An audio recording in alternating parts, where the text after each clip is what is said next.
driving off or something. That is so amazing. And then fizzles away. That's what I can't understand. Why does it just fizzle away the way we're going to see it fizzle?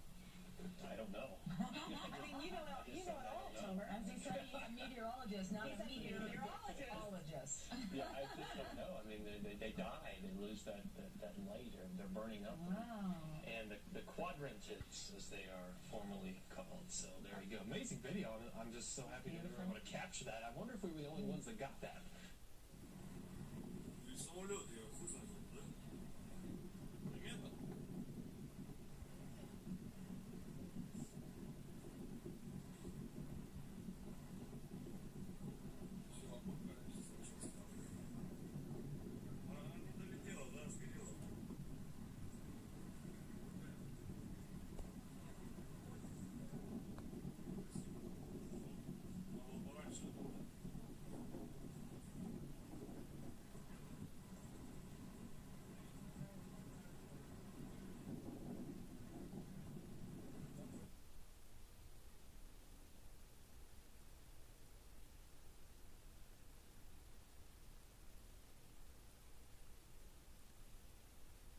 This is the Hagman and Hagman Report for today. It is Wednesday, September 4th, 2013.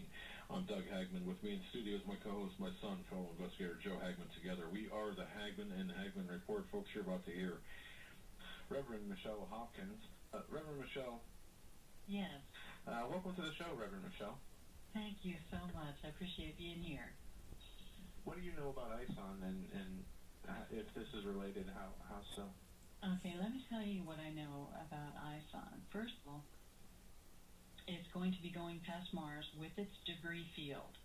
And before it even came in to where Mars is, it passed through our solar system's asteroid belt. When it did that, it careened into asteroids that went helter-skelter all over the universe. Some of them went forward in its path toward the world, toward the Earth. Some of them have already hit the Earth. They've already gone down through our atmosphere and burned up and whatnot. Some of them have hit terra firma. We just had a really spectacular view of one that came through our atmosphere and lit up nearly a third of the atmosphere. It was really, really spectacular from space. So we've got that debris coming at us already from the asteroid belt.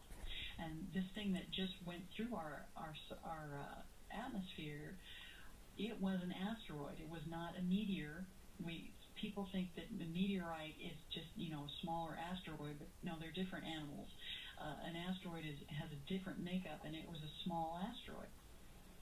Well, it passes with its debris field in Mars in early November, right around November 10th. And it leaves debris all the way through our solar system, which, on its entire path, which early next year the Earth is going to be traveling through. But before that happens, ISON will be traveling past our sun. It's going to kind of ricochet around the sun. It passes several of our planets, and it will probably be throwing asteroids and other debris down on these planets as it goes by.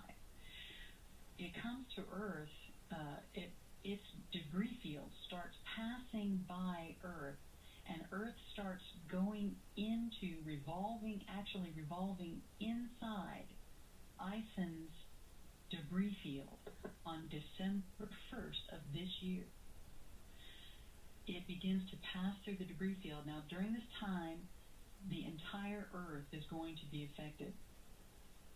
Now, we remember that the tail has picked up all these significant asteroids and debris and dust traveling through that asteroid belt.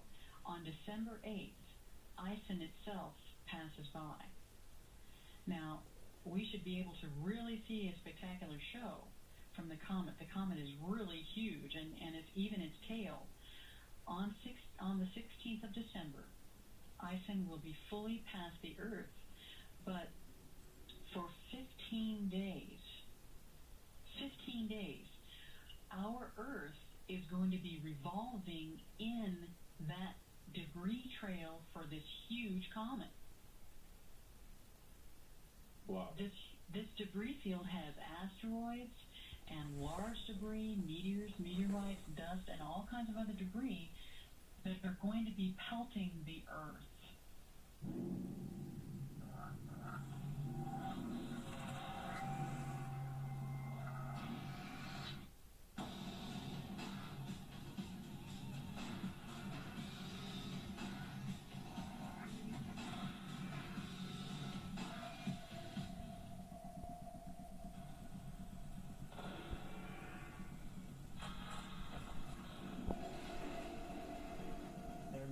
Objects in space. Every time there's a launch to space or a collision in space, there's going to be extra objects up there. Due to resource constraints caused by sequestration, Air Force Space Command officials have directed the 21st Space Wing to prepare to discontinue operations at the Air Force Space Surveillance System by October 1st. Final decisions on all fiscal 2014 budget issues will be made over the next few weeks. By discontinuing operations, the space surveillance system would not be maintained in operational status.